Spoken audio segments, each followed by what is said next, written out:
Indeed, we are living in a crazy world. Good evening, everyone. Thanks for joining me in this evening broadcast. Today is the 18th day of July 2025, and this is 9:36 p.m. Nigerian time. Thanks for joining me.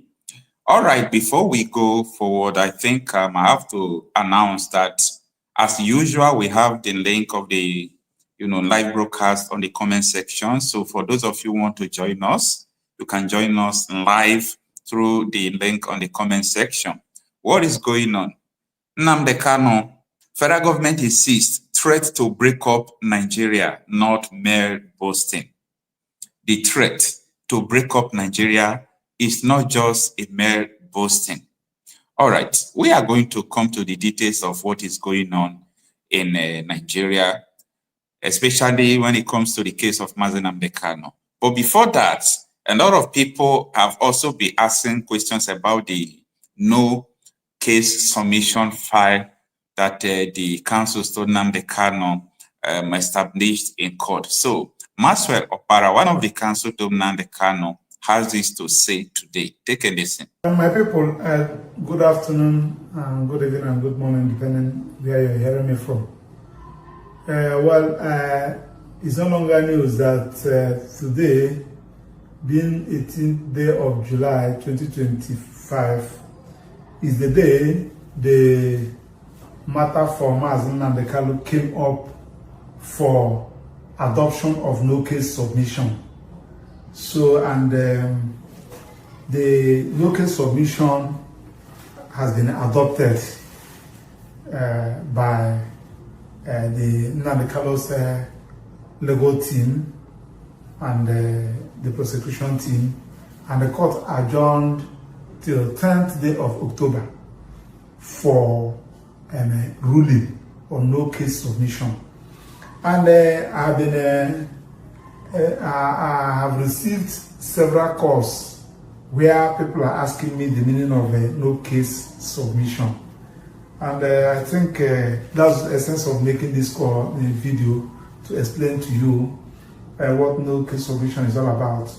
No case submission is a process by which, as soon as the defendant, the prosecution closes his case, and the defendant felt that, based on the evidence presented before the court by the prosecution, he was unable to establish prima facie case against the defendant. In this case, we are saying that, based on evidence presented by prosecution against Nnamdi Kanu, they were unable to establish the case of terrorism, treasonable felony, the charge against Nnamdi Kanu. And there is no basis for us going into defense. This is the record of proceedings of the entire matter. This is the record of proceedings of the entire matter, of the whole, the prosecution. This is what happened. So we have gone through it and see that there is no case for Nnamdi Kanu to answer. So we decided to file our no case submission. So that no case submission, if court, as we believe that court is going to rule, if court now rule that the prosecution has not established any prima facie case against Nnamdi Kanu will be discharged from the charges, and that ends the matter. But if court rule otherwise, which we believe that court will not rule, if court rule otherwise, saying that no, the prosecution has established a case that Nnamdi Kanu must enter defense, then we're going to take it off from there. We'll now check whether we're going to enter defense or we're going to appeal against it, or whichever one. So that when we get to the bridge, we cross it. So that is what no case submission is all about. I'll continue to update. All right, that is a very, very good explanation from Maxwell Opara, and I thank God that he came out to explain this to the general public. It has never been the intention of the federal government of Nigeria to release Nnamdi Kanu. Never. It has never been their intention. And even though Kanu is being released tomorrow, it is never their intention to do so. I think you see how everything is going. Even when the judge, Justice James Omotosho, tried his best, according to what he said, to make everything, to be fast. And at the end, we can see what is going on. Now, let me tell you, on the 10th of October, according to what Maxwell Opara is saying, on the 10th of October, so it is not something that is sure that the judge is going to pass judgment. No. So Maxwell Opara, according to his explanation, is saying that on that 10th of October, the judge is going to rule whether that no case submission, if the court will accept it according to everything that have transpired, meaning that day they will discharge Nnamdi Kanu. But if the court did not accept it, maybe the court says there are some things you people really need to clarify, meaning they have to file for defense to defend one or two things that maybe the judge would say maybe he is not clarified about that. In other words, this case could even enter next year if the judge did not accept this no case submission, file.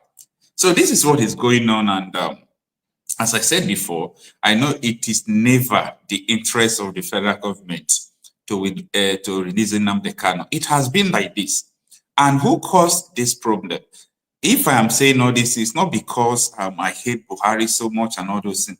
Buhari, because of his hatred that led him to all these things in collaboration with Southeast governor. I can't forget this interview. Al Jazeera came to interview Buhari. So they were asking him that time. That was 2016. After 1 year, he assumed office as the president. So they came to him. They were asking him, Mr. President, we saw the video of the Indigenous People of Biafra organization. These people are not carrying arms. They are just protesting peacefully. Why do you open guns on them? Look at the way Buhari was, responding. You will see hatred in him. Just take a listen. Let's also look at another problem that seems to be emerging under your presidency. You've only been in power 9 months, but this problem in the southeast of the country, we're seeing the Indigenous Peoples Organization of Biafra, IPOB. They are protesting peacefully for the most part on a regular basis. And there has been video, I could show you some video that's been posted of a very... No, thank you. These are the images the president didn't want to see. They're on the internet and we can't verify exactly what they show, but it appears as though security forces were shooting at unarmed protesters in the southeastern state of Abuja.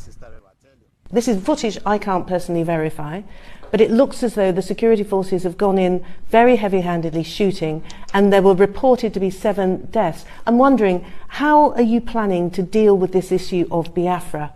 You, of course, have first-hand experience. Put a 30-month civil war, at least 2 million Nigerians were killed. And for somebody to wake up, maybe he wasn't born when there was just fighting in Biafra and said he wants Biafra again. We have multi-party democratic system now. Let them organize themselves and vote for to have a state within a state. But to try and interfere with movement of troops, with economy, looking for Biafra, after losing 2 million people, I think they are joking with Nigerian security, and Nigeria will not tolerate it. Why don't you invite them for talks? Why should we invite them? For the most part, they appear to be young people, as you say, with no recollection they didn't know what of what the war, happened. the 1967-70 war. But these are disaffected young men for the most part, but young women as well, who... Now, let me stop this video here. Apart from the gesture, I mean the body language of Buhari, the way he was looking at that Al Jazeera, journalist, if he has opportunity to kill her there, he will just kill her there. Now, the woman asked her, why don't you talk with them? Do you know what Buhari answered? Talk with them as how? Who are they? But this is the same man who was talking with Boko Haram, who imported terrorists, who did all sort of things. You see, the reason why I'm saying this, I know people will say, well, this man is dead, let us forget about all these things. I'm trying to lay a foundation that all this calamity we are seeing today, including even the detention of Nnamdi Kanu, it is the product of the wickedness of Muhammadu Buhari. Under Muhammadu Buhari, 4 courts discharged Nnamdi Kanu acquitted, 3 high courts and 1 appeal court of Nigeria. Why is it that Buhari refused to release him and all those things? Now, Buhari is gone. The hatred has been passed to Tinubu. Tinubu has withdrawn cases of even the leader of all these Fulani, people who are terrorizing. They charged the man for treason. He withdrew the case. He did everything he did. But when it comes to the case of Nnamdi Kanu, just imagine what the federal government of Nigeria are saying today. They rejected the no case submission filed by the Nnamdi Kanu Council. And this is what they are saying, that the threat to break up Nigeria is not a mere boasting, that it is real, that they cannot allow Nigeria to break, that Nnamdi Kanu meant every word he's saying, that Nnamdi Kanu want to break up Nigeria. And look at, this is the same country where the ISWAP, the Islamic State of West African Province, when they came to, make a video, and they are saying it everywhere, that their intention is to break up Nigeria, make Nigeria to become an Islamic state. The federal government is not after them. The federal government is not after Boko Haram that says that Western education is a sin, that their purpose is to make sure that Nigeria will become an Islamic state. The federal government is not against them. The federal government is not against the Nakurawa, who is paying 1 million to make sure that people convert into the Islamic state they want Nigeria to become. They are not doing anything.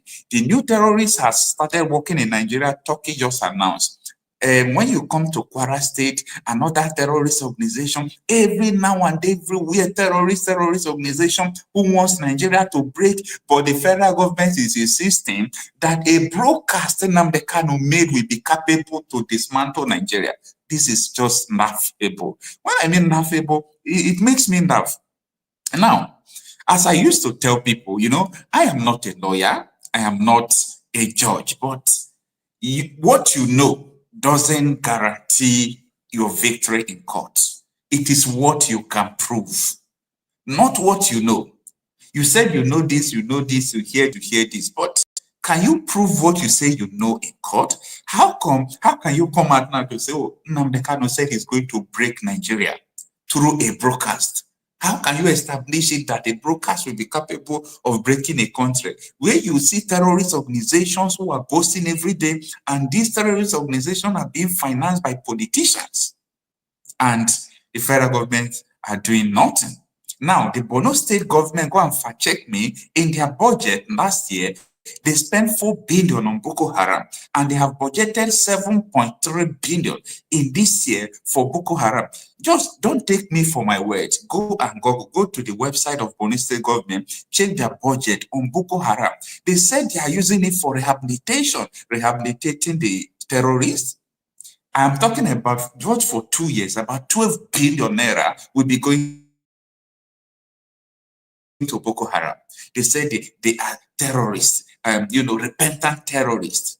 And I do tell people that there is a thick cloud above Nigeria, because a lot of people don't know what is coming. They don't know what is going on. Now, there is something this man said that touched me so much that I want us to look. Because when you are seeing all these repentant terrorists, you will think that these people, that they are just doing what they are saying that they are doing. And I feel that all these repentant terrorists are the people they planted who are terrorizing. When they are tired, they come back, they refurbish them and send them back again. Because what this man said, it touched me so much. That was yesterday when I saw the video. Called me one day, one of my boys. He was crying. I paid money for his children's school fees and all that.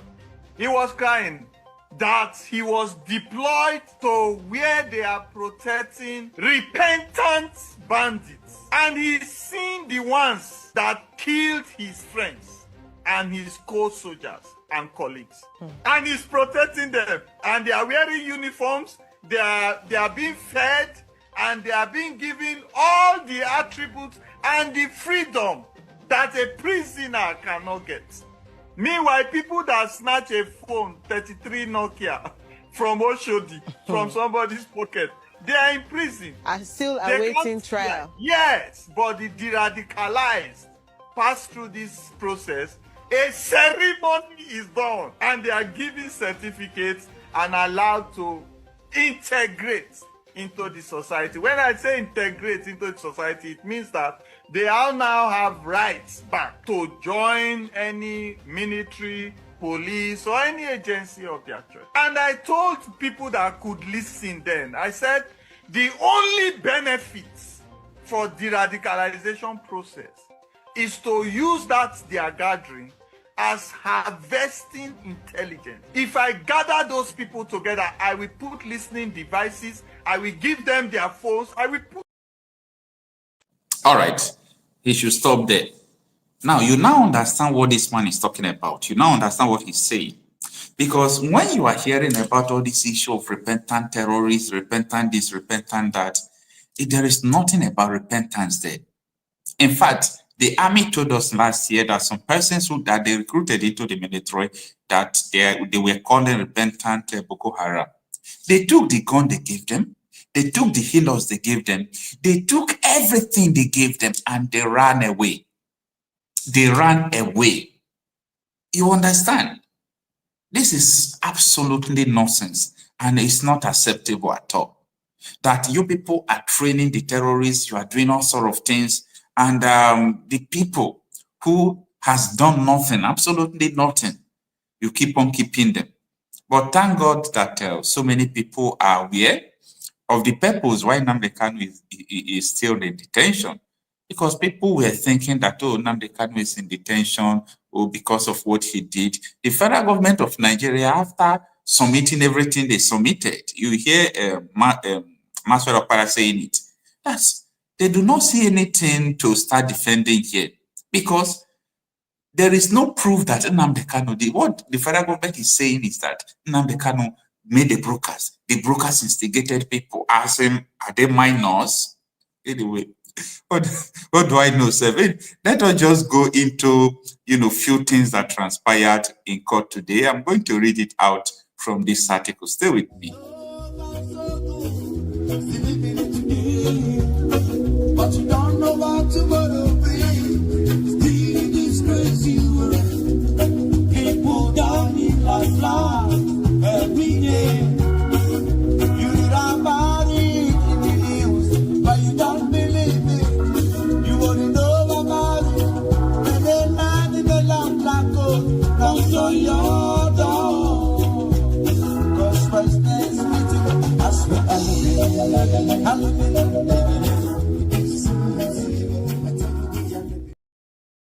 All right, indeed, we are living in a crazy world. So let us just take the few steps to what happened in court today, while we come back to start receiving calls and start discussing with our guests on the screen over here.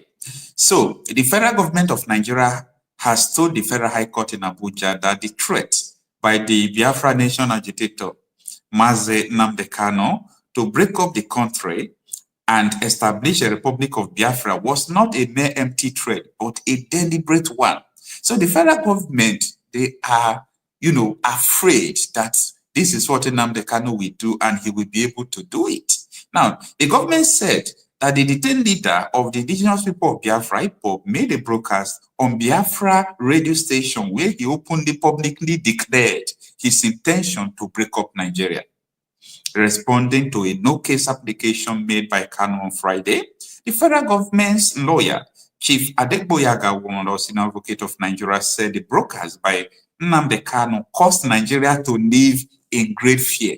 Can you understand this nonsense? That the broadcast Nnamdi Kanu made caused Nigeria to live in a great fear. The terrorists who are kidnapping, the Boko Haram, no, they are not fear to Nigeria. They are nothing to Nigeria. Just the broadcast Nnamdi Kanu made, he said, Nigeria is just a laughing stock and a joke. Now, the lawyer told Justice James Omotosho to reject the claims of Kanu that he had no case to answer in the 7-count terrorism charges brought against him by the federal government of Nigeria. Awomolo argued that Boasting to break up Nigeria is a fundamental security issue to the nation and should not be considered as empty threat as claimed by Kanu. The government's lawyer informed the court that Kanu in the broadcast directed his followers to go after policemen to kill them, along with their families, adding that over 170 security agents were killed shortly after the broadcast. Where is the proof? No proof of what they said. Who killed those people? Are they facing trial? Who told you that the broadcast he made caused those people to die? So a lot of issues that made Nnamdi Kanu's team to say, no, these people don't know what they are saying. There is no case to defend. That made them to fight this no case submission. So that is all about that. Mr. Jukieva, thanks for joining us. You can unmute yourself and tell us where you are joining us from. Then the viewers, you people are welcome. I really appreciate you joining me on this live broadcast. So let's discuss.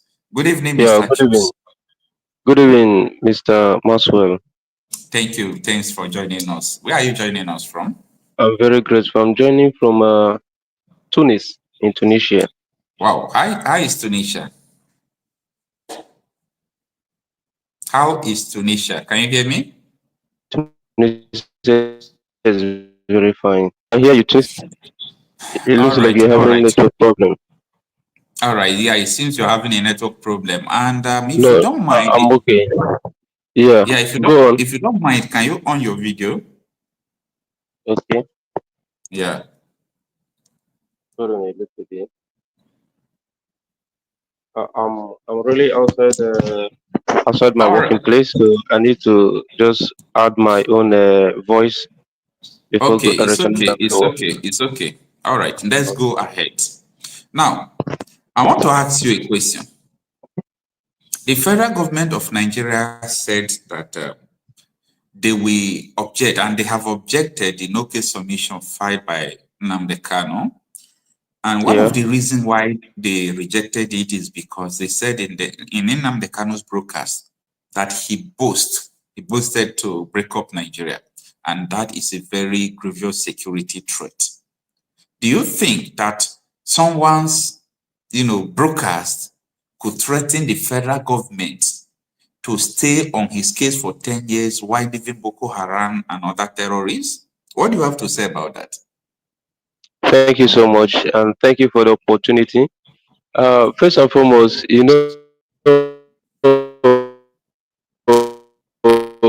truth. Whenever they hear truth, they will start trembling.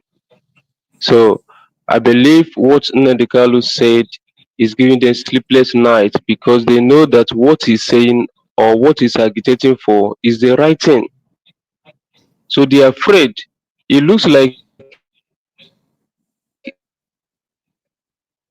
Nigeria cannot survive without Igbos. That is what it means. So any talk goes I don't do without the Igbos. That is what it means. First and foremost, I would like to say that it's unfortunate Nnamdi Kanu found himself under two enemies. Buhari is not only the enemy of Igbo, late Buhari, even Tinubu himself, he has publicly stated or shown his, hatred towards the Igbos. Even his wife. How did it? Can you explain to me how he showed it? Yes, during 2023 general election, he made all manner of derogatory, comments against the Igbos, how he's going to force the Igbos, how he's going to throw the Igbos in the lagoons, this and that, how he's going to destroy the properties, how the Igbos need to vacate Lagos, how Igbos must be compelled to, vote according to their plan. It is not acceptable. His supporters made those statements, Why right? didn't his wife, there was old video where his wife I saw it. yes. So you want to tell me that he's not aware of all those things? So it's unfortunate Nnamdi Kanu found himself, yes, it's unfortunate he found himself under these two devils. Buhari thought that he can kill Nnamdi Kanu. Now where is the Buhari? If you watch the interview conducted between between Al Jazeera and Buhari, late Buhari, you will see the hatred written all over his face. You will see that this man is a blood-sucking human being. He's not yet, in fact, he want to kill more. He want to waste the life. His plan is how to end the Igbo race. And now today, where is him? So you can see the handwriting, you can see it on his face.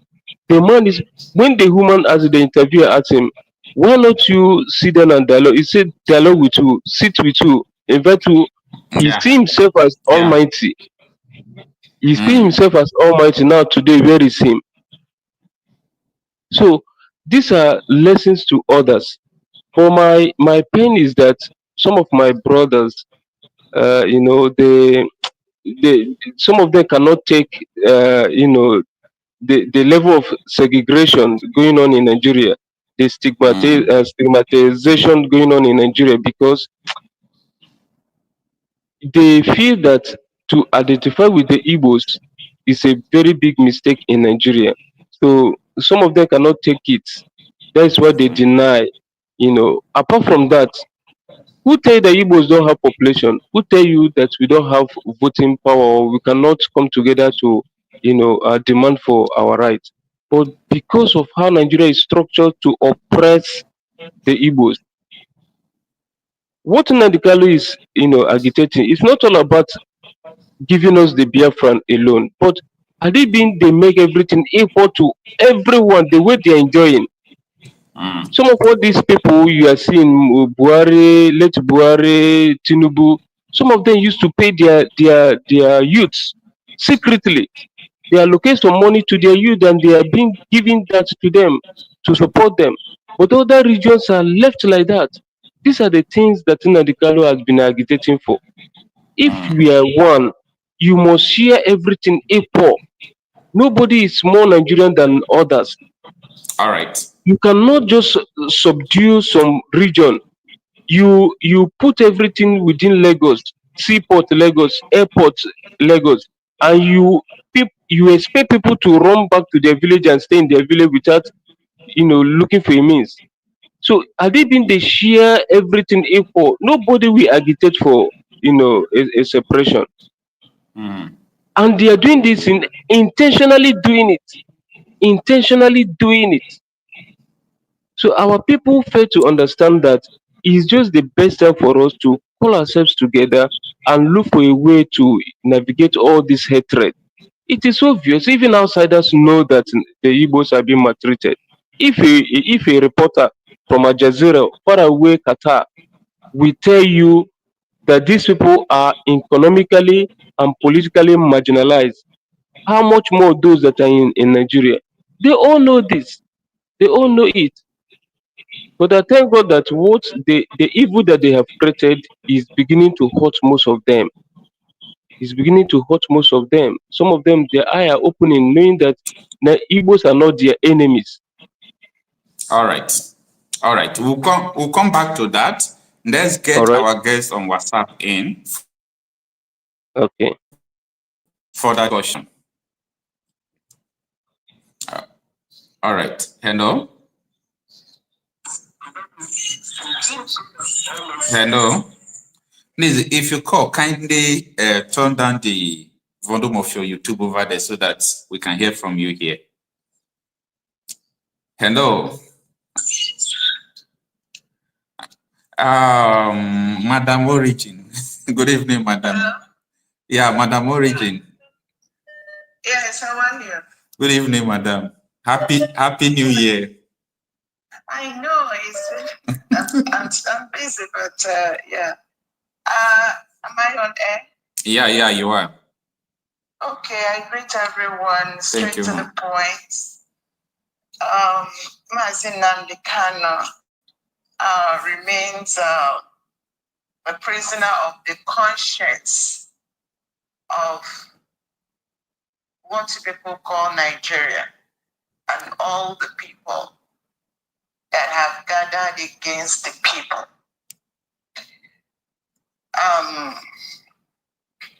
Now I'm going to say this because I don't want to forget it. Everybody and anybody that have colluded, that have been a part of the elimination of the indigenous people and mostly Christians inside Nigeria.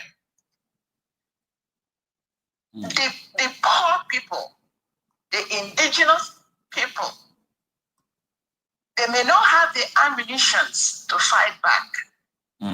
They may not have what it takes to fight back. How many times have people been asleep and marauders, the so-called marauders, came and burned them alive? Plateau State, Benue State, Southern Kaduna. I ask you, the majority of the people over there, I stand to be proven wrong. They are Christians. Yes, of course. Why it look like it is, they are hot on the Igbo Biafrans, is because almost, except the ones that are bright, except the ones that out of hunger, they have pushed to become Islam, they are Christians. So the quick question I'm asking, the person that said that Nnamdi Kanu, that his strength is real, is he the 50 million people that said that they are in danger? Is he the people that are in Plateau State? What he was saying, when they said, he said he wants to leave, what are the people in Plateau State saying? So they have not answered the question. Few months ago, they called a state of emergency on River State. Yeah. They said there was instability in River State just because of resources. Every single day, if one life, if one person, you see, I keep screaming it and I keep saying it. If God does not judge these people, I will ask him a question.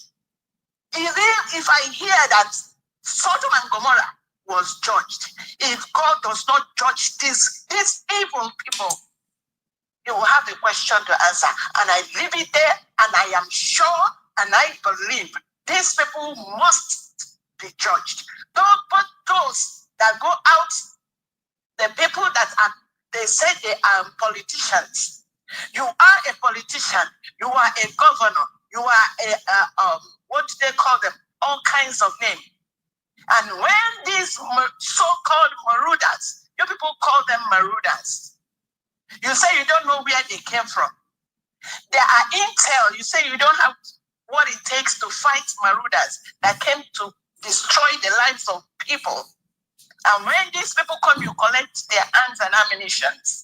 You reintegrate the marauders and give them arms and ammunition and say they have repented. If God does not judge you, I will set up a panel myself. I rest it there. Thank you. All right. Thank you so much, Ma. Indeed, everything a man sow, he must reap.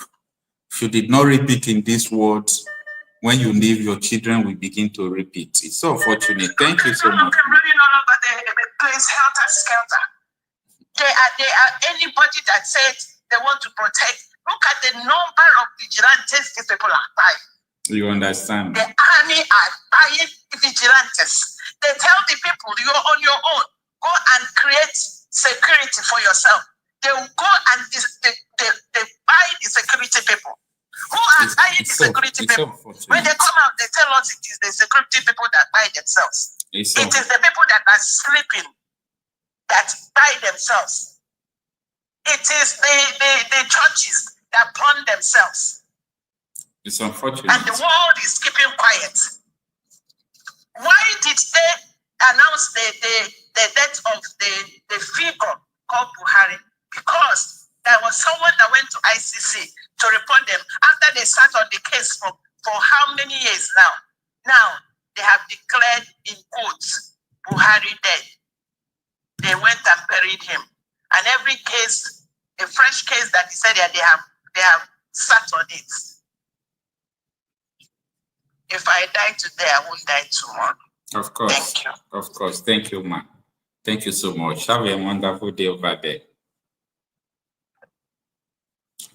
All right. You know, truth is bitter. Sometimes it's good we say it as it is.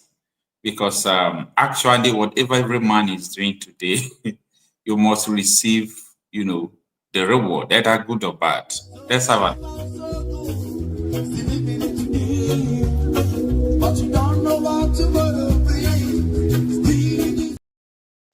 You don't know what tomorrow will bring in this crazy world.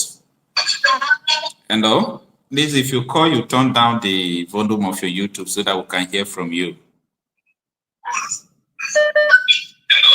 Yeah, please, can you turn down your YouTube so that we can hear from you? Yes, can you hear me now? Yeah, I can hear you now. Good evening, sir. Thanks for joining us. Thank you, my brother Maxwell Opara. Thank you, sir. Please tell us your name and where you are calling us from. Okay, my name is Adegboyega. I'm based in the UK. Okay, thank you for joining us. Thank you, my brother. There are things that took me many years to understand in Nigeria, and it is something I noticed that many people who speak grammar never understood. The real illiterate is the political illiterate. And we have many of them that are having titles like engineers and baristas. This is what I realized in Nigeria, and many of us will continue to not understand and will be targeting the wrong enemies, not knowing that the real people, the real enemies are the people we thought that are our friends. One, I just realized that it is written in the Islamic scriptures that a Jew is their enemy and a Christian should be treated as an enemy, and that there is a justification for them to lie to advance their faith. So even if you engage with them to keep agreement, if that agreement favors their political domination, they will violate it and be in charge of you. That is why the one happening in the political arena is happening. But let me go back to the security issues. If Nnamdi Kanu didn't see this, the agitation couldn't have started. And it started so that people will have ability to reason. He always hammer on people reasoning. The people have failed to reason. Now, when you reason, it's also unfortunate that those who are our religious leaders, I don't know whether they acquiesce themselves or they are manipulated or something, that they were unable to read these writings and let us know so that we'll be able to find out how we can defend ourselves. Because it's a suicide mission to give love to those who are fulfilling their religious duty to either hate you or do whatever they are asked to do to you.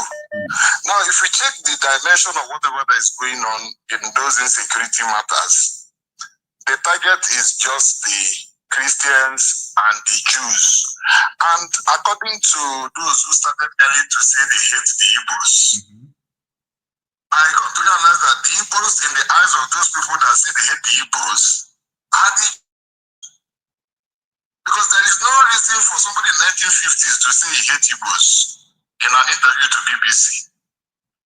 Now, other parts of Nigeria, if you check, there are some certain parts in the south who you see on the media attacking the Igbos.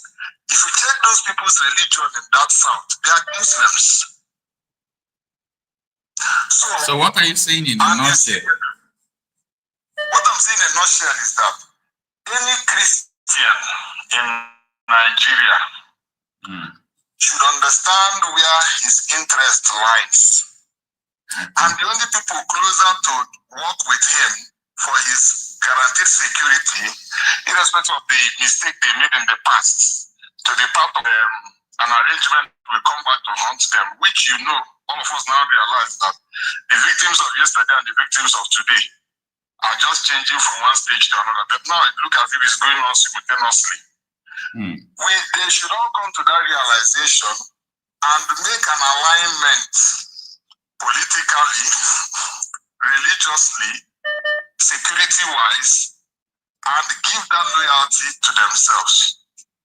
Then secondly, there is also something that the media should do for us, which they are doing. Okay, we have exhausted your time, sir. Just summarize it. Just 30 seconds. 30 seconds. All right. Many Christians and Igbos thought that their unity is inconsequential because they are made to perceive that they are minority. That is not true. The Christians and the Igbos are the majority in their own right and according to the numbers, the percentage that can be defined. So if they work on that, their unity will be consequential and they will have more boldness to work for their unity because they will have loyalty and patriotism. Patriotism and loyalty can only come from people who are noble-minded. But if you are a slave in the mind, you can't be patriotic and you can't be loyal to the cause of your people. Thank you very much. All right. Thank you so much, sir. Thank you. I really appreciate your contribution. All right. Before we come to the screen, please, let's also receive one more call from WhatsApp. But you don't know what tomorrow brings. This crazy world. Hello? Yeah. Can you off your YouTube over there so that we can hear from you? Okay, yes. Please, if you could kindly turn off your YouTube so that we can hear from you easily. All right. Let's go and bring in some of our people who are already on stage here. Okay. Prince Bruno, we are coming to you. Let me have this caller again. Hello? Yes, brother. Yeah. Mr. Culture, how are you? I'm fine. Good evening, sir. Thank you for joining us. Your name and where you are joining us from? Okay, my name is Kenneth. I'm calling from UK. Thank Can you, you sir. hear me? Yeah, we can hear you. Yes, I'm calling from Scotland. All right, sir. So, I just want to make a little contribution, and I must have to appreciate you for all that you have been doing, all your good work for realization and achieving our freedom state. Thank you, sir. Sure, and the right thing. Yes, I appreciate your effort. But on the whole scenario as it is going on now today, which Nnamdi Kanu is supposed to be released, and again it's still postponed again. That is not acceptable. It is not in order. But although we know certainly that our top Igbo dignitaries are involved on the whole arrangement, but we know that God is more than them. There is the way our people do talk it in our language that I can want to build the image of Agabatuana. That is for the Igbos, you know. But all the same, I know that the people that is involved on manipulation of detention of Nnamdi Kanu, they have mobilized, deployed, and utilized all human mechanical computerized network just to make sure they keep him in perpetual detention. But we know certainly, as God lived, certainly our own end will show you the release. It's just a question of time.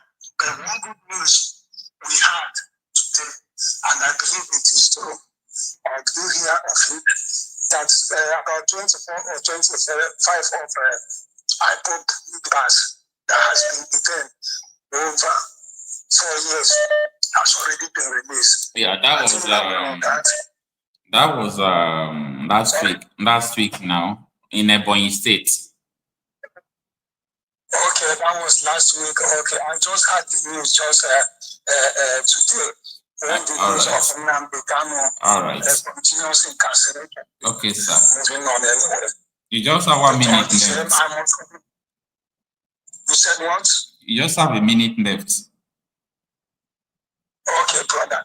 Anyway, in a nutshell, without me wasting much of your time, and at the same time, again, for me to allow others to still contribute, we look forward for a day for our able leader to be released and let him get his freedom without any compromise. And we don't want any negotiation by federal government in any way politically to reduce him from standing for what he stood for. Already, we know that he's a man of his word, and we pray that it will be so. And we know at that time, which the next court hearing, we pray that he must be released. Thank you so much. All right. Thank you, sir. Okay, thank you so much. Bye-bye. Bye.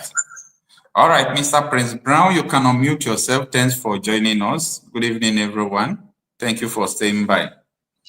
Mr. Brown, good evening. Where are you joining us from? Huh? Where are you joining us from? Please, can you be audible? I'm joining from Africa. Okay, I can't hear you so loud. I don't know why.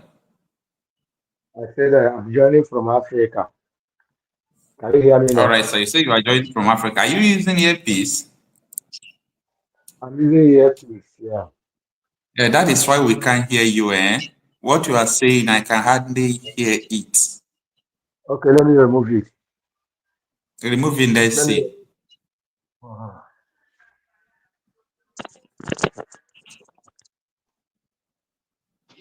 Are you there?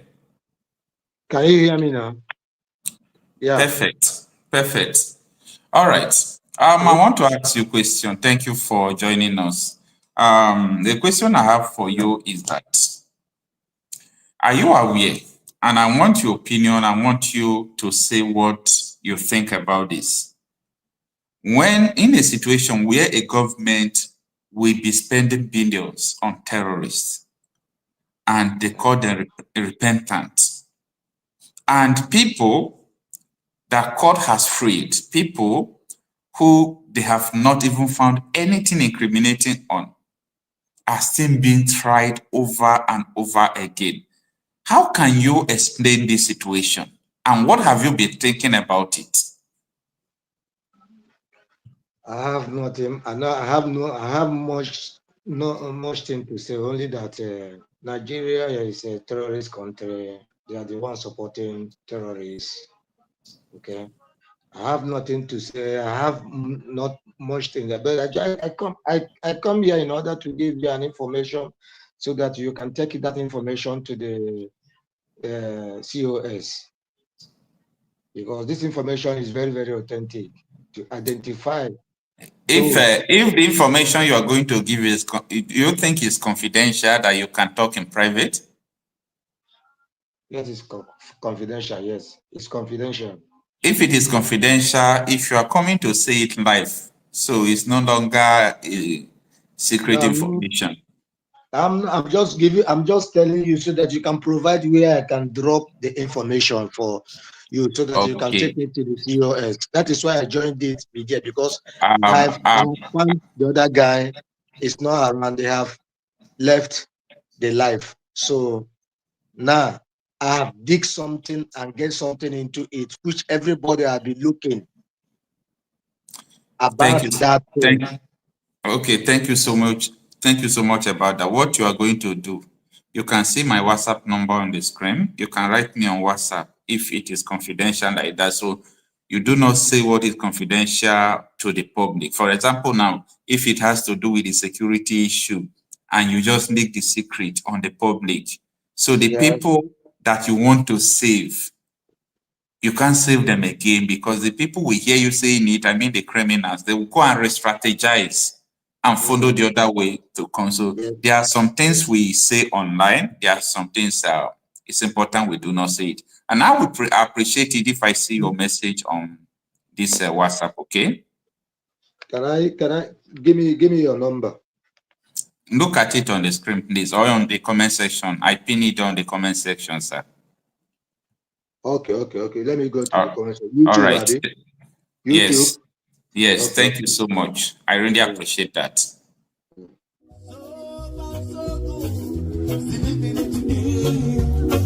But you don't know what tomorrow brings. Still disgrace you. People down in like flies every day. Hello. Yeah, you can off your YouTube over there so that we can hear from you. Good evening, sir. Thanks for joining us. Your name and where you are joining us from. Thank you so much for giving me this opportunity. I am called the Prince of Peace. Prince of Peace. Yeah, Prince of Peace from Imo State. Ezudo. Yes. I like the name though. Thank you. Thank you, sir. All right. Thanks for joining us. You have the floor. Yeah, I have been following you for a very long time, and I do so much appreciate and love what you're doing. Thank you, sir. You know, it's a very wonderful thing that you're doing this and creating this awareness for our people to understand the insecurity we have around. Thank you so much about that. You know, honestly, I have seen all the things going on online. And the court case of Nnamdi Kanu today, I was really heartbroken about it. You know, and this have to brought something to my knowledge. Even if I know most of the people do not understand that the person we are hearing, or should I say, the person that we think that is the supposed Buhari that died 3 days ago, like they said, is not actually who he is. Because everywhere in the social media is really, exposing a lot of things, which our people also need to understand and more into this. And the question that the federal government are hiding from answering, from my own opinion, is who arrested Nnamdi Kanu, who kidnapped him, I mean to say, not arrest, who kidnapped Nnamdi Kanu from Kenya. That is the question that they failed to answer.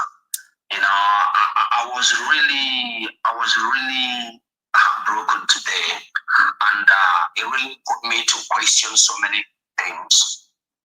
Being that our people have been advocating for Peter Obi to be the next president, and I want to use this opportunity to at least advise our youths and also to ask them the question which I think they should direct to Mr. Peter Obi.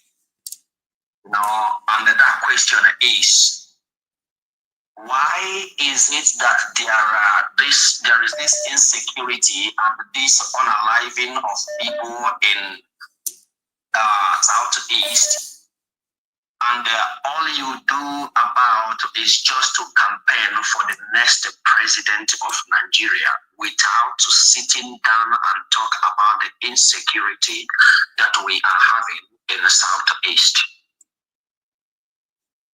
Yeah, I know a lot of people. Can you hear me, sir? We can hear you. Okay. I know a lot of people will say, oh, Peter Obi is doing this, Peter Obi is doing that. But have he sat down with all the Southeast governors to discuss this insecurity, or should I say, all the youths together for us to at least safeguard our territories? All Peter Obi does is turning into a vulture, going from one burial to another, which is not right. All right. I'm asking our youth, are you people not tired of suffering? Are you people not tired, or should I say, subjugated to this inhumane? Are you people not tired of every time we are coming out to come for vote and this and that? My question is, what actually is our crime? Why are these so-called governors of the Southeast, or in fact all the whole governors in the so-called Nigeria, why are they so quiet, doubt, and inhumane even to the subject that they claim to lead? All right. Okay, in my own opinion about what you have said, actually what you have said is a very good concern to many people, including me myself. And I think the governors should be called out for this. The governor should be held accountable. And for the issue of P2B, you see, sometimes I used to also point out these things you are saying, but sometimes I also remember that he is just living his life, that though he was a governor and now a political figure, despite that, he's, I think, apart from an exotic in the Southeast, if P2B want to talk to other governors, I don't think they will listen to him because they see him as an enemy. Just look at Soludo. Calm down now. Just look at Soludo. What Soludo? In fact, even when P2B was vying for president, Soludo was writing later why P2B must not be president. Till up to today, Soludo keep on fighting. Is it that kind of person that P2B is going to call?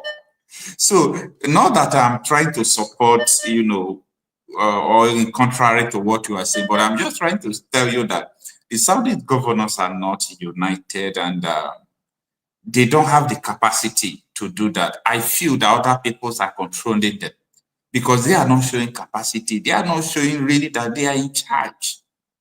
I am not saying that. It's so pathetic.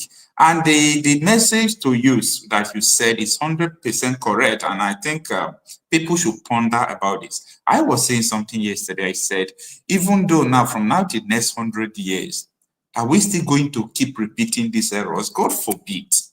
Because the more we shift from the ultimate solution, we are too emotional in Nigeria here. We are too emotional in the sense that every 4 years, who is going to be the next president? Who is going to save us? Who is going to do this? I am laughing because I know that the solution to all this calamity is not in the political regime change. Because there is no one person that will come to Aso Rock there that can change Nigeria. Nobody. I challenge anybody to come to this interview and tell me that this is the reason why a president can change Nigeria. Mr. Maxwell, I have some. Sorry, my brother. I'm not cutting your words, please. Just hold your words. You see, if Peter Obi steps his foot into that presidency, you see what happened to Jonathan? You see what happened to Jonathan? It's a child's play. You see what happened to Jonathan? It's a child's play. What Peter Obi should have stood on with all the help of the people that is behind him is to ask for the release of Nnamdi Kanu. Though he said that some time ago, and sometimes, you know, as I said, P2B is just a person like you. You understand? He's just a person like you. He is not a person like me. Let me tell you why I said Peter Obi is not a person like me. Because Peter Obi is a person like me that if I control the kind of multitudes that Peter Obi control, I don't think that what you see happening today in our region is going to be happening. Look at what is happening in Edo. Look at what is happening in Yoruba land. Look at what is happening in Hausa land. Look at what is happening in our place in Southeast. And each and every one of them do not care about the human lives which has been lost on a daily basis. All they think about is campaigning for next election, showing you that we do not matter to them. They are telling us categorically that we don't matter. That what matters to them is the next election. No matter what we stand here and be speaking on these platforms, it is not, they will still continue doing what they are doing because they think that Buhari said that the youths are lazy.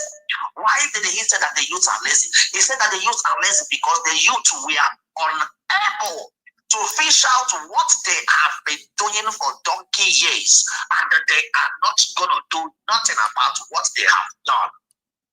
And if the youths of our land continue to sit by, in as much as our colonizers have joined hands with those who do not want to see us to live, to unalive us on a daily basis. That is why all the whole world is silent when it comes to what is happening in Nigeria and the whole of Africa today. That is right. That is right. Thank you, my brother. Because what we want is our resources. And remember, there Mr. is a Maxwell, meeting that they let me have just say one or two things. I mean, sorry, my brother. I know a lot of people are online. Let me just keep up this point and then I will go on to follow others, please. There is a meeting they made before after the independence. Okay. And they said that if there will be a way for them to create something that will undermine all the people in the land for them to harvest our resources, that they will do it. Then, when they now find out that if they do such, everybody is going to know what is going on. And what did they do? They now put all these foot soldiers to come into our land and disgrace our land and the cause havoc and the indigenous people of the land. And these things are things that we're supposed to look into and to understand. When Nnamdi Kanu was saying a lot of all these things, we are so blind that we cannot even see, even when he made mention of the dead Buhari. You understand? So all these things you see happening today is because why should people be stand without even going to court to supervise about his brother? Where is Ojos Okano? Where is all these people that call themselves government from the southeast? Where are all of them? Look at Justice Omotosho, who have given everybody hope. And today, that is the D-Day. What happened? He failed woefully to make you know. But it's not. No, it's not. It's not his fault. Now, this is a process. The federal government.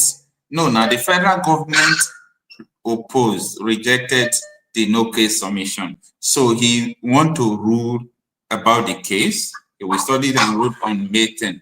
Don't forget that the judiciary are embarking on vacation, right? So they are not going to be on sittings this period. So that is the reason why. Thank you so much, my brother. Thank you, my brother, for giving me this wonderful opportunity. I appreciate, and I want to say each and every one of you who is listening to us tonight, peace and love be unto you all. Thank you so much. Yes, we do. Thank you, my brother.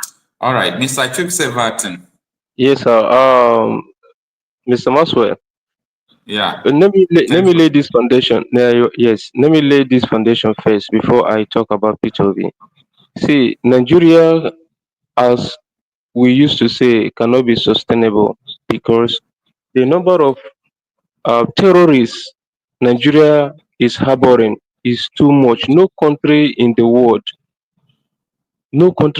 can withstand the number of internal terrorists we have. We have a lot of terrorist organizations in Nigeria, both the ones sponsored by foreigners and the ones sponsored by Nigeria and the ones sponsored by the federal government, and I more especially from the Yoruba side and the Hausa Fulani, they know that Nigeria can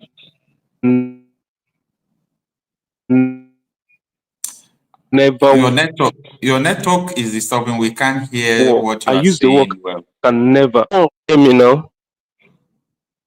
We can't get you. We can't hear what you are saying.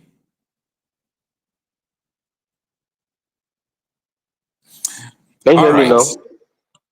Okay, we can hear you. Yeah, Talk. Mr. Let's see Maxwell, can you whether hear we me? can hear you. Yeah, continue Okay. to talk. All right. Yeah, what I'm trying to say, the foundation I want to lay is that Nigeria have a lot of terrorist organizations, and because of this, Nigeria can never be sustainable. We have a lot of terrorist organizations we are harboring in Nigeria, and these are the main reason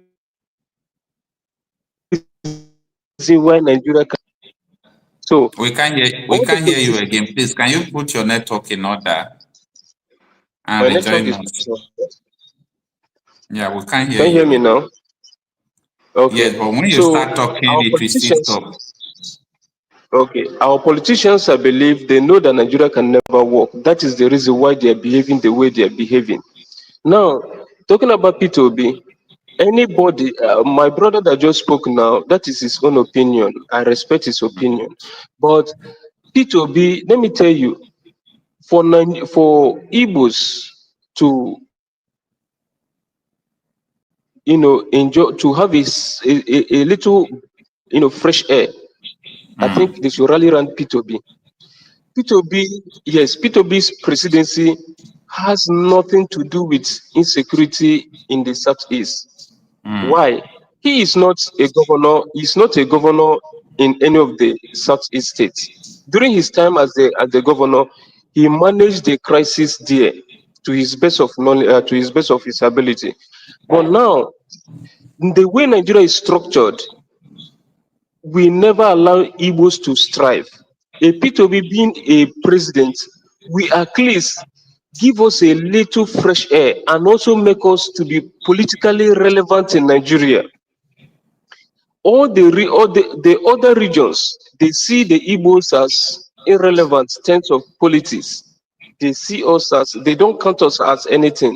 In fact, when they are doing campaign, they don't even mind that region because they believe we don't, we are not relevant. We don't have anybody who can come out or command any vote or,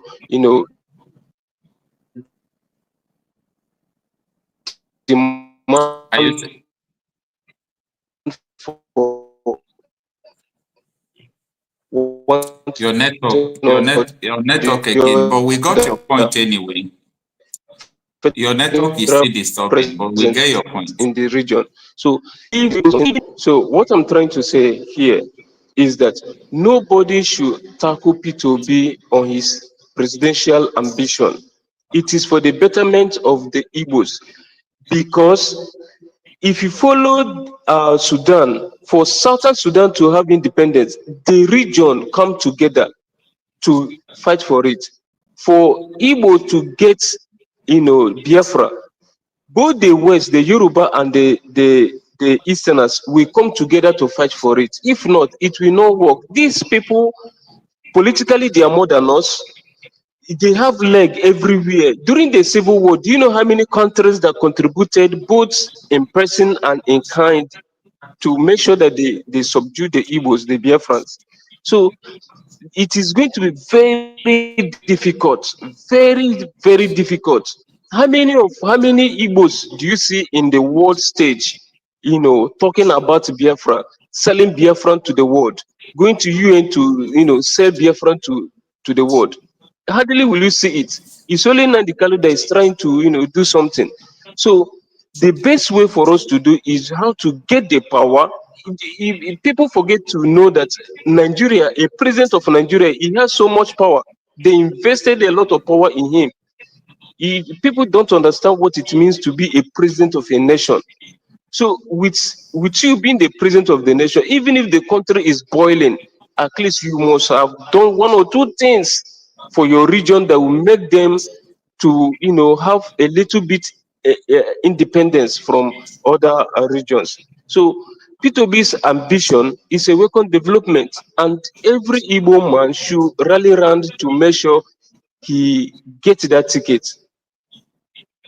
Talking about the governors, All right. if you watch all the All right. In governors, okay, yeah, in go on. response to what you said, if someone is a president, that does not mean his region will develop. Ask Goodluck Jonathan, ask Bayelsa people. Goodluck did absolutely nothing for them. Katsina Mr. has Maxwell, produced two presidents, Yaradua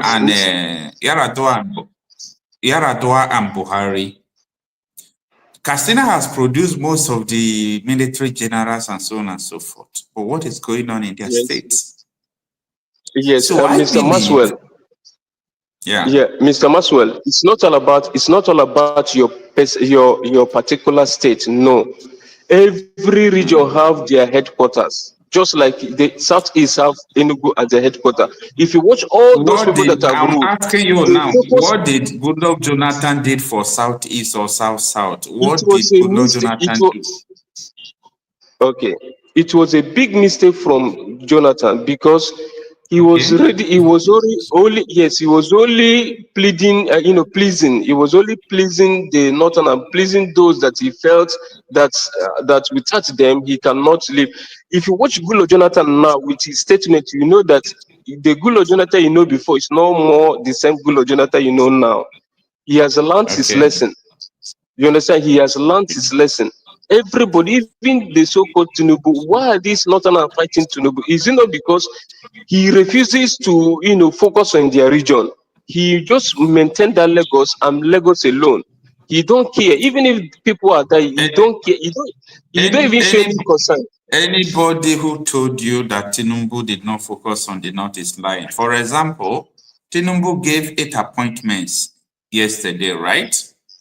Yes. 7 of them is for the Northerners. It's only 1 for the South. What is the capacity? What is the capacity of the offices?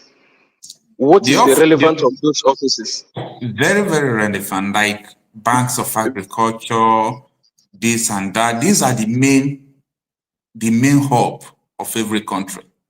You understand? However, yes. I am not trying to, this is a public opinion platform. I'm not trying to say what you are saying is not true, or no, that is not what I'm trying to say. But I'm trying to tell you that for a person, anybody to become a president in Nigeria, there is already a system. There is already a system that has been put in place, in the sense that if they don't want you to become president, even if everybody voted for you, you are not going to win the election. Are you aware? That is true. That is true.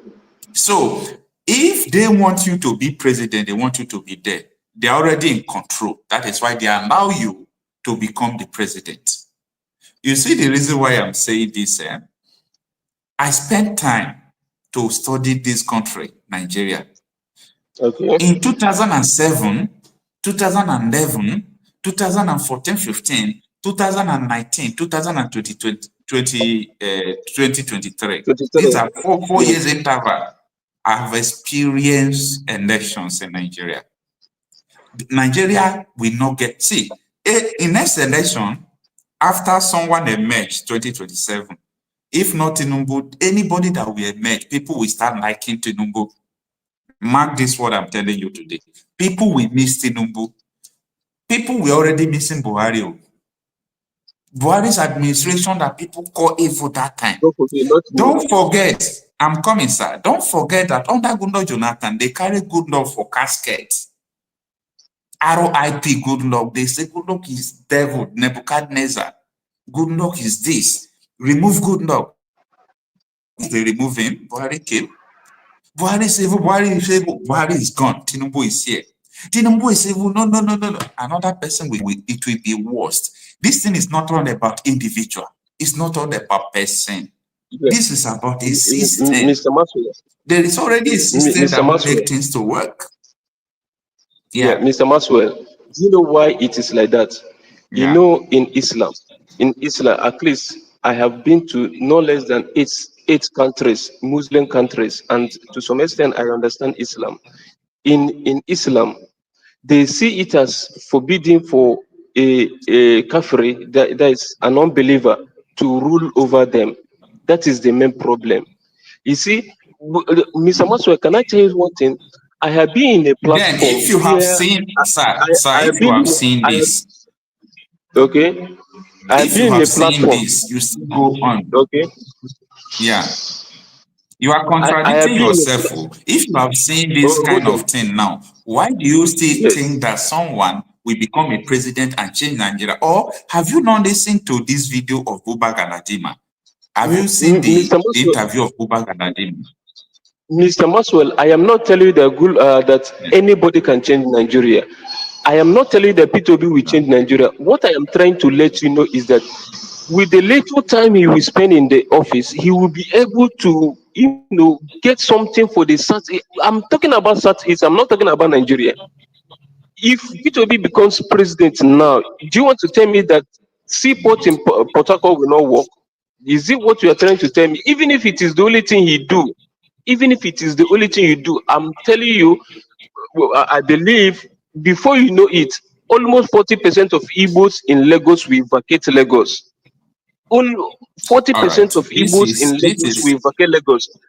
Secondly, because these people believe that they don't want Kafiri to rule over them. If you watch, I have been in a platform where Igbo Muslims are having discussion. Do you know that Igbo Muslims see Hausas as their brothers and support them more than the Igbos, their own brethren, that they answer the same name, they live in the same region with? That is the level of their mentality. You see, and until they it's good create, for them. I don't have yes, problem with those yes, it's things. good for them. What we Until, are trying to establish here is that, for example, now you see there is a contrary opinion I have with most Nigerians. Why do people think that until someone becomes a president before they can push for seaport to start working? That is the problem. Oh. That is the problem. it is because of how they cage the Igbos. It is how they cage the Igbos. The Yorubas and the Hausas, which are the political elites in Nigeria that have the power, they connive to make sure they subdue the Igbos. So the only way you can speak, even our big boys, our rich men, our business moguls you have, But they don't talk. I don't believe in those excuses. Anybody that will rise, will rise. I'm telling you, for example, now, P2B, in 2023 general election, everybody gathered together to support him, right? People Yes. that have their PVCs in my village, in different places that are far away in Abuja, Lagos, I told them, go back to your villages and vote. Money for transport was provided for them. Everybody did his own part. When we discovered the election was rigged, instead of, the right thing to be done, P2B is saying, everybody calm down, I know what to do, I'll go and reclaim the mandate. Where is the mandate? You see, let me tell you, nobody is going to give you power. And if they allow you to have the power, they have already taken the control. You are just a ceremonial president. They will still control you. That is the issue. It's not all about an individual. Yes, P2B is a good person. I love him. 2023, I spent my money for him. I did everything. We were doing it because we were trying our last chance. We thought that maybe election could work again. After Yakubu Mahmoud came to deceive us, that there is no going back to electronic transmission of results. See, there is nobody that don't love a good nation. There is nobody that don't love to play politics. But when you are playing politics for nothing, when you know that nothing is going to work, why still deceiving yourself to repeat a mistake over and over again? Because the more we repeat our mistakes, the more we prolong this our suffering. This is the reality. I love what the patrons are doing in Abuja, saying they are changing constitution, but they will still fail. They will still fail because this country, I'm not saying it because of I want violence or I want it. This country need a very, I don't want to use some words because of people watching me, but it's beyond a revolution that this country. See, for the purpose, Buba Galadima was saying this on national television, sir. Let me tell you, sir. He said the reason why they brought Buhari into politics was because to carry out the Fulani agenda. You understand? Everybody has agenda. You are the only one that don't have agenda. Yeah. You understand? You are the only one that don't have agenda. Everybody has an agenda. And since you don't have agenda, you are like an island. They will be laughing at you. They will use you.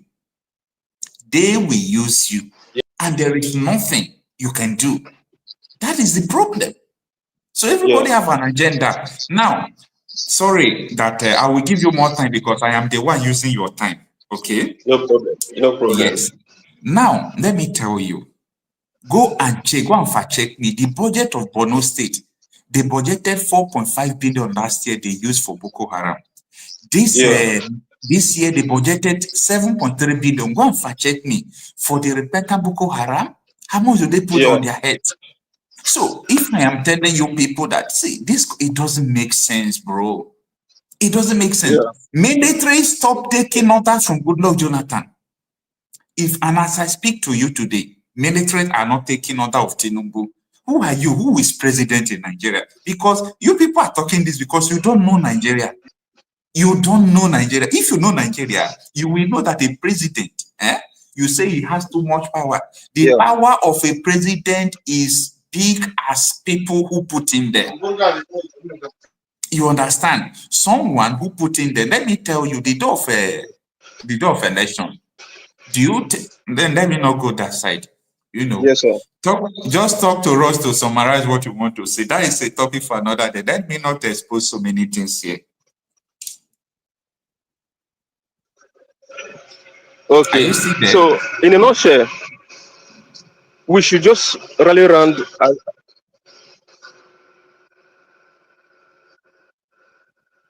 Can you hear me? Yeah, we can hear you. We can hear you. Just summarize to us. Okay. In summary, let us try and support P2B for this last time. Let us give it a try. And if it doesn't work, at least they will know that P2B is a heavyweight in the Nigerian politics. So if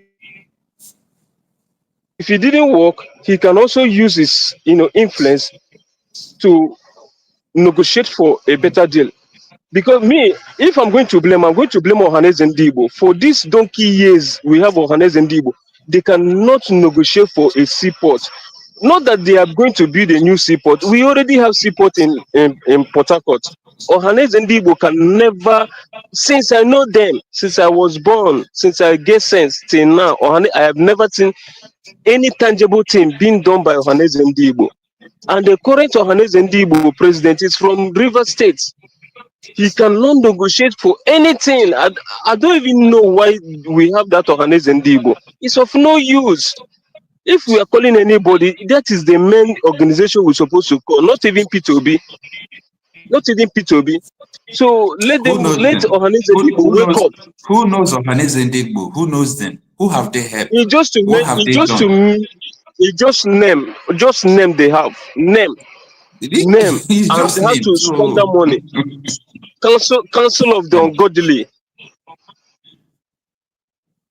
My brother, thank you very much. I really appreciate your concerns. Thank you, understand. Thank you, Mr. Maxwell. You are a nice person that found himself in a wrong country. And for our viewers, please, this is not to talk down on anybody or any country.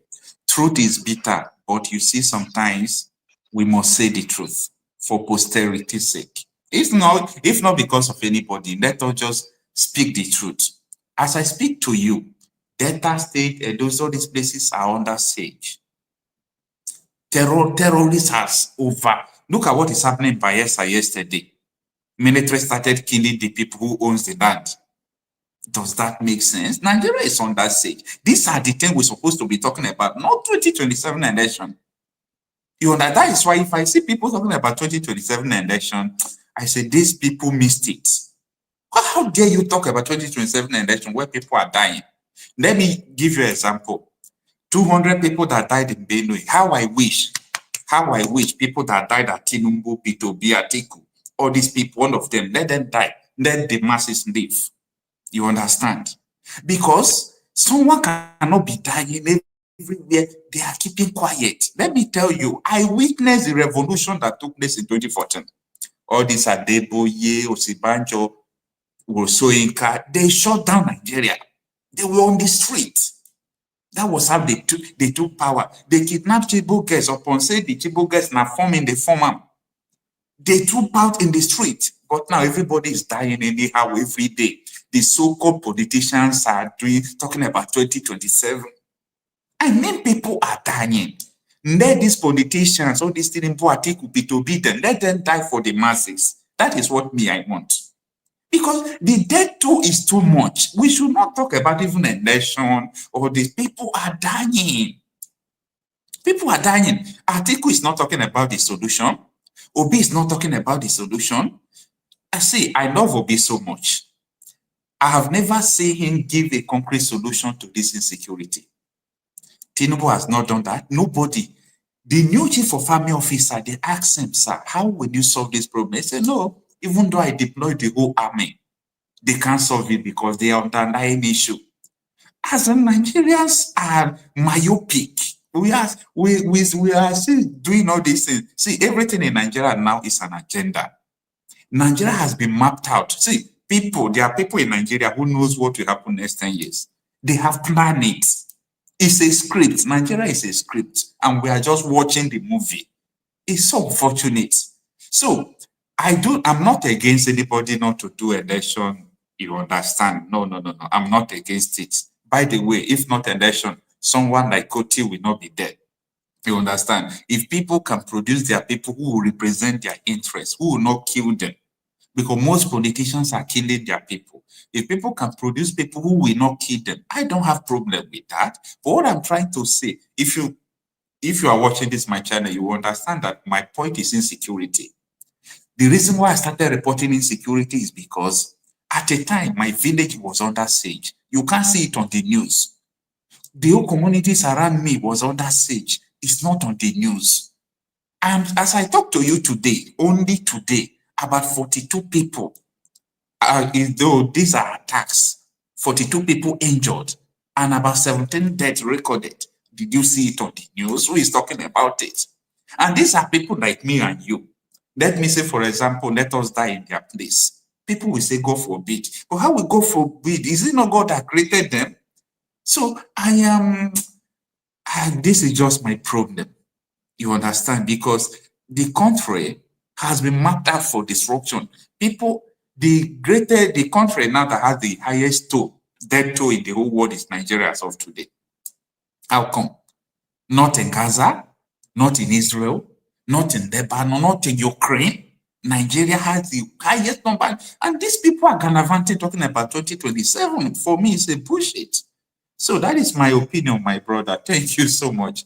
I really appreciate everything you said. And actually, there will be election 2027. People will still go and vote. As you have encouraged people to go and vote for P2B. So please, you people should go and support P2B. For me, after all, if I want to support anybody in the next election, my conscience will hurt me.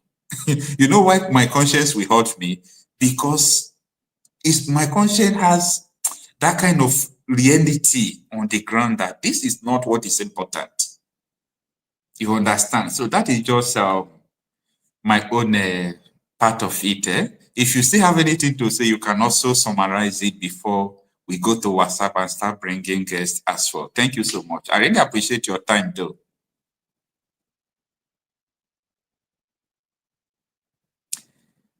You mute your you mute your video. You can mute it because we can't hear you now. Okay. Yeah. Can you hear me now? Okay. Yeah, we can hear you now. We can hear you now. Okay. So, Mr. Maxwell. Yes, Mr. Maxwell.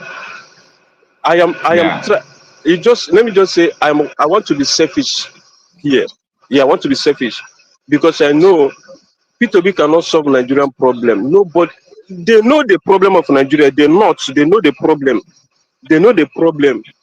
They keep burning what they produce because they believe their book let them dominate the world. They know the problem. They know how to solve the problem. but they are using it as an advantage to keep Nigeria under their control. So they know the problem. It's not P2B that's going to solve their problem for them. My own is, let P2B also do for us, the Igbos. We don't too suffer. Now my own, anyhow you want to enter there, let him enter there and use his power to do one thing, one particular thing for us. Let him do one particular thing for us. If he can leave the office, let him leave it for them. Then we will mind our region. Our brothers will come back and mind our region, because what we are looking for outside is now within us. So that is my own. I want to be selfish. If anybody wants to call me selfish, it's good. I want to be selfish because every region are selfish. Thank God you are the one saying it, not P2B, because P2B will tell you that he's not interested in one particular person, that he wants to serve Nigeria. That is whom P2B is. Such a good person supposed not to be in Nigeria. Thank you so much, sir. Thank you, Mr. Maxwell. All right, all right. Have a nice time. You can stay with us as well. All right, let's go to WhatsApp. I already have 252 missed calls. Where would I start? All right. Let's start from here. Please, you can off your YouTube over here, over there, so that we can hear from you. Good evening. Good evening, sir. Good evening, sir. Thank you for joining us. Where are you joining us from and your name? I'm Justice, sir. Though I joined it, I said I was just, it came to me later already. Joined it. Nice topic, very interesting. Thank you, sir. I want to chip in some things and to add, in addition to correct and to add some things in what the last caller, your last guest. Our problem in Nigeria, even when we have an Igbo president, it will not solve any problem. It will never solve any problem, even you bring P2B here. Why do you think so? Jonathan was there. Jonathan was from South. What did he do for South? What do you think? Because the power there control him. If you watch Jonathan coming into power was a mistake. It was a mistake for Jonathan coming into power. And I was at the legislative quarter surveying prior to when Buhari won election. Before the election and when he won the election, before he became president. Somebody like Dambozo was there, former chief of army staff. And he said his greatest regret in the army was not allowing Jonathan to take over power. So this was there, but he did nothing for the South because what the system aged him. You are there, you are just there like a picture, just like Zeke. Zeke was a ceremonial president. So any president that is there, just like a picture. They told you don't feel like, even if you bring P2B, not even P2B, bring another P2B, 3 P2B president, another woman vice, seaport in the east, will not happen. Why do you think so? They will not permit that. Why do you think so? Cannot do it. Jonathan is not from the east, he's from the south, and the seaport is not even, it's under south. You could not do it. I think P2B, because these people, they make this thing, they are the numbers in the Senate. They have the numbers. They will tell you they have the numbers. The system was just to favor them. You know, Buba Galadima was saying something about Buhari came into how they brought Buhari to power. They did the meeting at Wankaji. That is opposite IPOB Hilltop, close to Andif, Kaduna. They were saying that thing. But people easily forgot because they have their own apostles. A complete apostle. Nigeria have their own apostles. Because after the war, before the end of the war, there's a meeting being held. That meeting was how to sideline Igbos at all costs. There were compensation being made. The middle belt then, which comprises Benue and the rest, were being compensated with recruits in the Nigerian army, the Nigerian police. If you go watch, ask anyone that live around North, then they will tell you that these people are the people that dominated the other rank in the military, in the security apparatus. Those middle belters. That was when our security apparatus were doing very well in combating any crime, because then those middle belters were more in the distance. So they compensated them. The Edos They don't bargain. You have a minute left, sir. I have a minute left. Wow.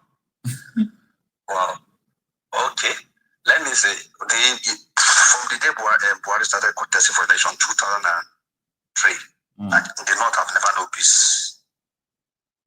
That was when they started planting the evil that is eating Nigeria now.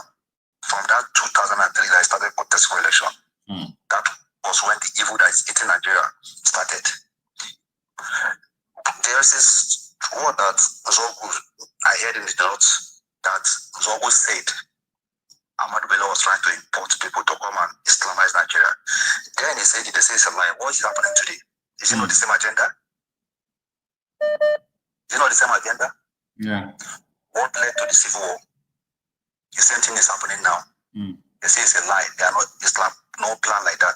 But now that is what is playing out. I have many things to say, but that a minute left just make me. Thank you so much. We have a lot of callers so that we'll be able to attend to them. Yes, I know. We just have 20 minutes left for this program. Thank you so much. Okay, thank you, sir. Right. Hello.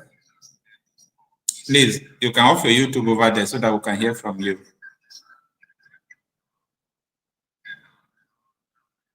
Please off your YouTube over there so that we can hear from you. Long time. Can you hear me? Yeah, good evening, sir. Thanks for joining us. Yeah. Hello? I'm with you. Talk to us. Your name and where you are calling from. My name is David Joseph, calling from South Africa. All right, sir. You have the floor for the next 4 minutes, sir. Okay, where's the long time? Let me go straight to the point. Somebody who is campaigning for me to reach wasting his time. Because what happened to Goodluck Jonathan will be a mere joke to him. He will return back 1 year. They will pitch him and take him out from that place. Let him go and sit down. He can't fix Nigeria. That is beyond repair. And the people who want to say they want to fix Nigeria, I'm a man. I don't know where he will start. I don't know where he will end. That's a very big problem. The people who's campaigning for him is wasting his time. Why do you think so? Yes, because they will use something to stabilize his agenda. At the end of the day, you have to pitch him. If they really pitch him, that coalition. Because all the people, they still want to get there. Let us not deceive ourselves. Because whatever they are doing is just for them to get the power of people to they take the power back into the north. We're not supposed to know this. It's all okay. Okay. That's it, by the way. That one is gone. Then let me come to the issue of Nnamdi Kanu. Yes. It's something that we, the Igbo people, bring Nnamdi Kanu to that place. We are the one who not the Lutherans of Europe. We are the one who did him. You recall the statement by what's the name? You recall the statement this guy, what is his name? Devil man. He came out and told us that they want to go political something to negotiate. Negotiate, but you are not there for trying to as a terrorist. Who is deceiving who? Who is deceiving who? Myself, I've tried my personal best to make ISIS. If you like, I can tell you the message. I write to them, I'm waiting for their reply. Because you want this case to go there. And once this case goes there, we can achieve what you want. We can't achieve it in Nigeria. Because when you go to ICC, from ICC you go to UN, it's where this case will end. I'm telling you the perspective. All these things we are doing, releasing Nnamdi today, everything is good. If you release Nnamdi today, I will call him straight. Let him have the case to ICC. Let them, all of them must go there. Even if they bury this idiot, we have to take Malabi there. And his rest of the people. They go there and answer them. It's very inhumane. What they did is wrong. And they don't want to accept the wrong. They did. What did Nnamdi do to them? What have you done to this person?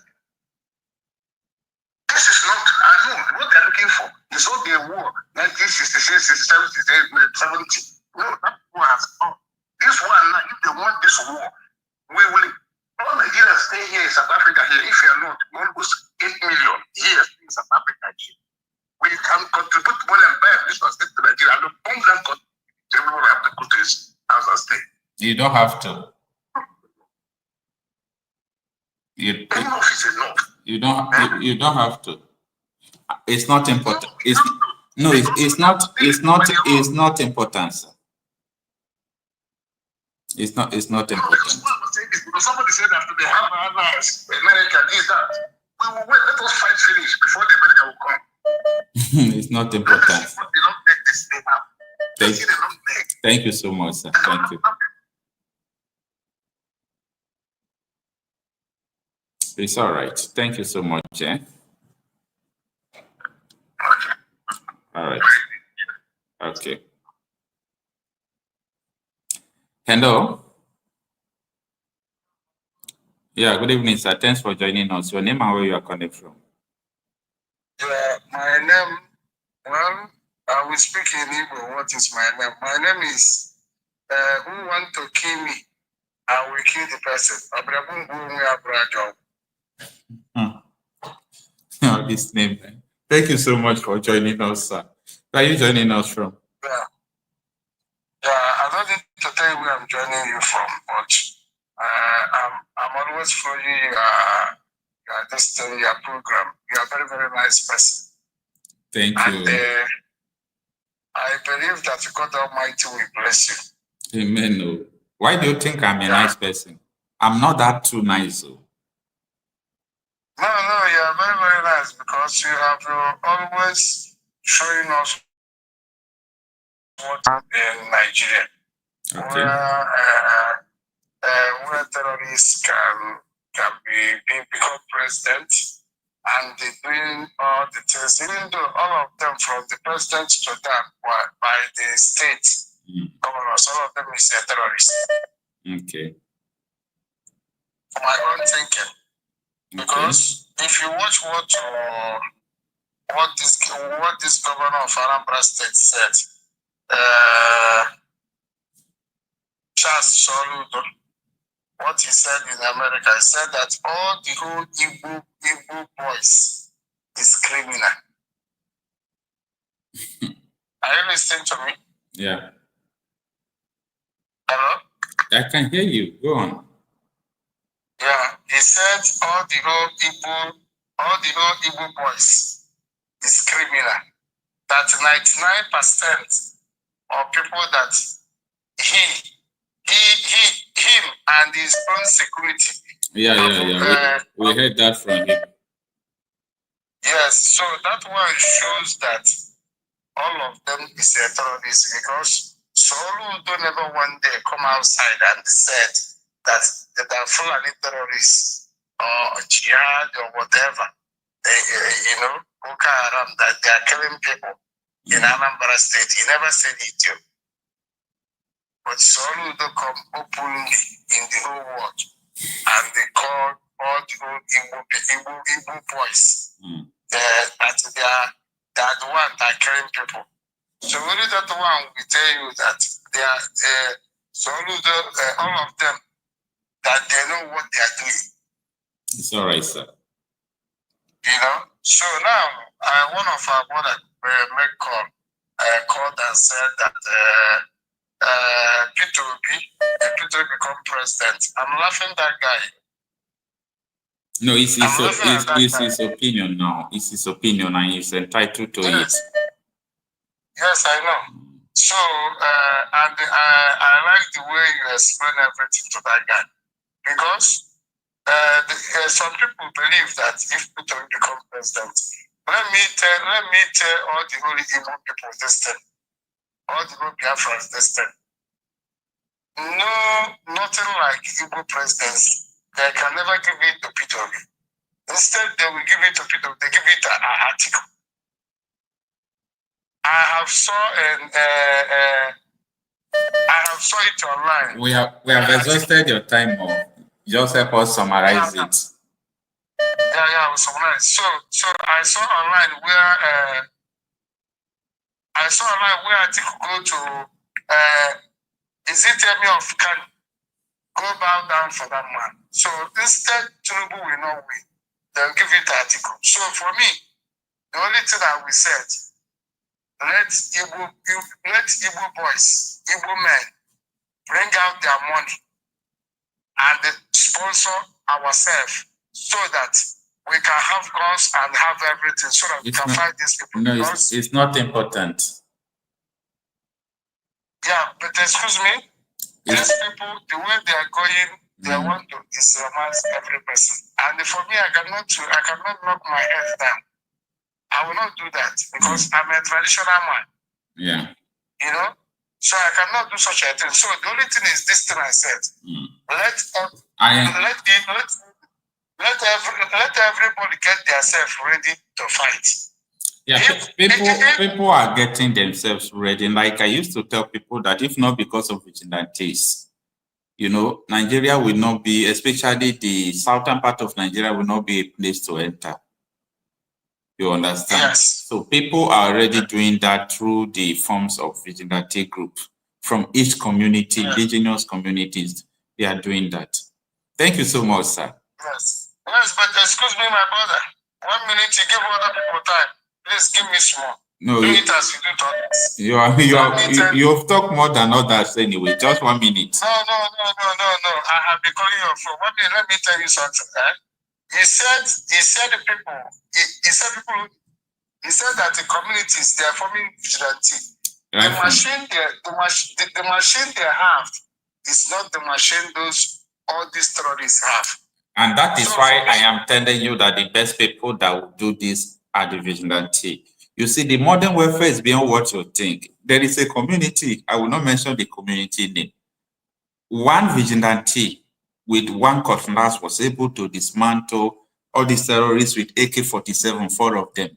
You understand? Yes, I know. Yes, if you shoot the gun that it did not work in court. So I know why I said these vigilantes are the reason why the southern Nigeria people are just there. They don't know what vigilantes have done for them. So the vigilantes are really trying. Yes. I am saying it. Yes. I know. This thing you said now, I know that even though in all the whole Igbo land we have it, many people that we can do it and use it to pursue them. Yes.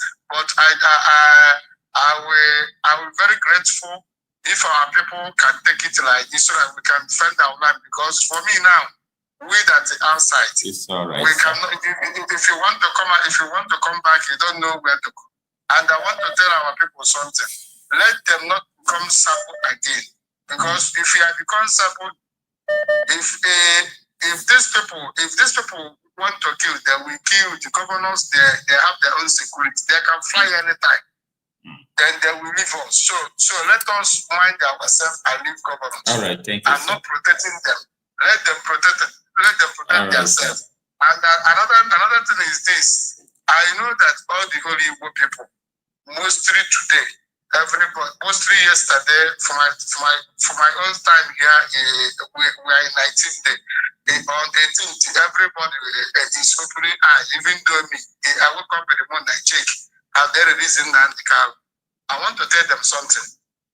These people that hold Nnamdi Kanu, it's not people that can release Nnamdi Kanu.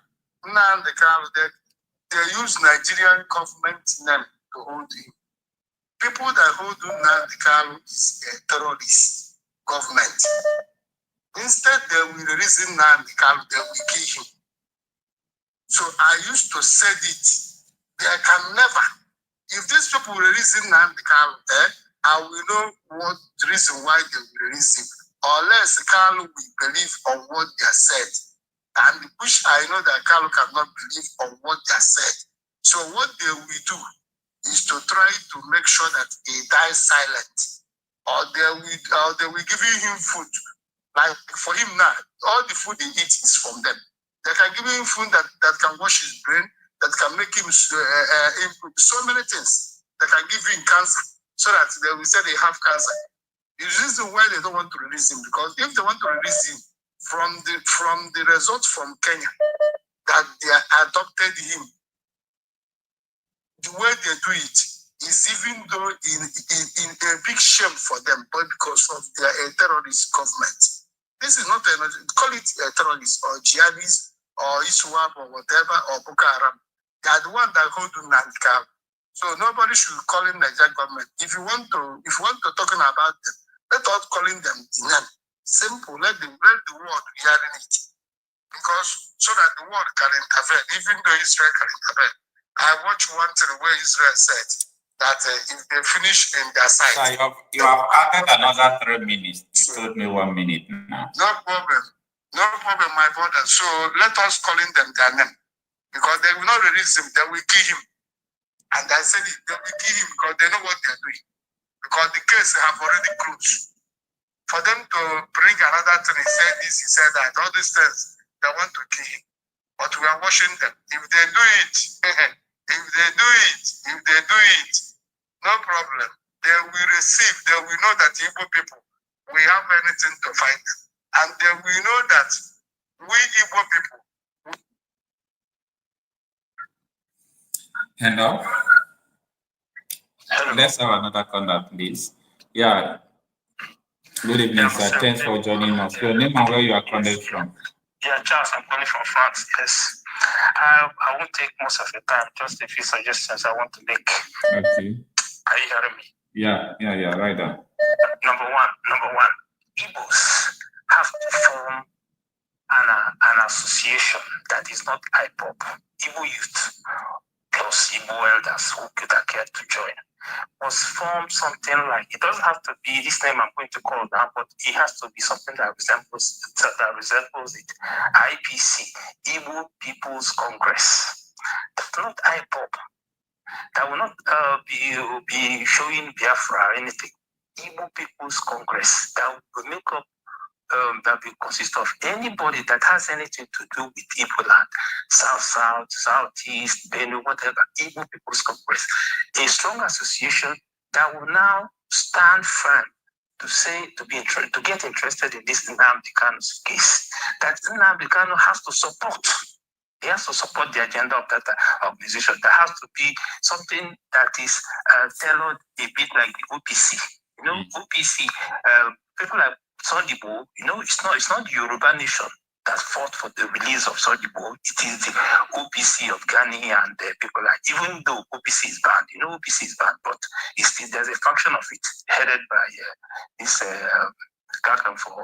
and that is still functioning. So something like that has to be formed with a strong representation, because since Nigeria doesn't have any Igbo former army general or any Igbo entity or personality that it respects, they have to form a strong Congress, a strong Igbo alliance that will present their case to say, this man you have to release him. So with a little politicking and diplomacy, that can be done. That is one. Secondly, talking about OPC, I listened to your video yesterday concerning what Papa Galadima said. Please, just summarize it too. Yes, I would. You just a few points I want to make later. You will summarize. You will summarize. So the point is that I want you to know that Galadima is not Fulani. Galadima is not Fulani. He's Hausa from Yobe. But when that didn't happen, he told us how he gathered 34 other Northerners to go and make representation to Buhari for him to join. What does that tell you? It tells you that when there's something important that comes that the Northerners want to achieve, they come together. So this Hausa Fulani thing works. You understand what I mean? So the second thing I want to say is, please, I've said it once in this your program, please stop seeing this our problem with terrorism and things like that as strictly Nigerian problem. It is African. It is an African issue. It is your color, your black color. That is what, and there are some people who are interested in the riches of Africa. There are some people who don't want the black man to actually blossom and then achieve his potential. There are people who want that riches on that your soil. that's your gold, that's your diamond, that's your uranium, that's your petrol. There are people who want it at cheap price.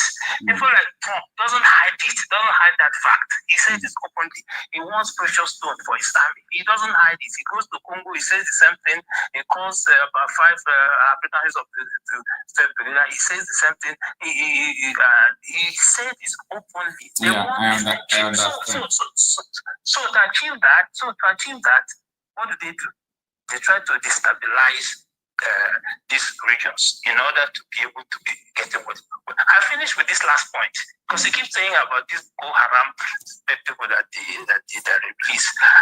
Last year, I think last 2 years, the UN Secretary General, like I said, you will conclude.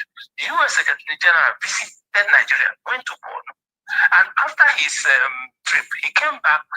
And then they asked him, what was your greatest achievement on this trip to Nigeria? He said it was convincing the Nigerian government that the Boko Haram terrorists that have repented have to be reintegrated into the society and into the Nigerian army. But that is what he actually said. What does that mean? What does that tell you? It means that there's an agenda to keep this war going, to keep this destabilization of Nigeria going. So, like I said, up to you to draw conclusions on some of these points I just raised. Thank you so much. Good points. Unfortunately, I don't have the time again. However, the insecurity war, you just made a very nice point that this is Africa. And I think this is sub-Saharan Africa, okay?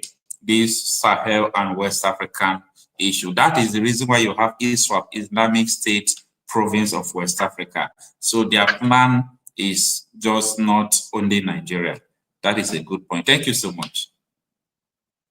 Okay, thank you. Yeah. All right. I have a lot of callers. In fact, I don't know what to do, but it's not possible for me to get in touch with every one of them because I am going to stop this broadcast just few minutes from now. Anyway, if I'm unable to speak with so many people right now, tomorrow evening I will still get in touch with them. Though tomorrow evening we still have a different topic entirely to discuss, but nonetheless, tomorrow we'll still have time. We'll start more earlier so that we'll be able to, receive more callers, unlike today. So let me talk with the last caller. Good evening, sir. Thanks for joining us, sir. All right, sir. Unfortunately, we don't have time again, Mr. Chris from Anambra State. I will not waste your time. Just 2 words. All right, sir. That I believe will help us. If Nigeria will find out that Nigeria don't want us to go, I think another strategy we will use, especially those that is claiming that Nnamdi Kanu is not doing it right. You understand? Because it's not just enough to be saying that he's not doing it right. What are they doing on their own? Even those that want one Nigeria. So all of us should join one voice and start saying, okay, you say we must do one Nigeria, no problem.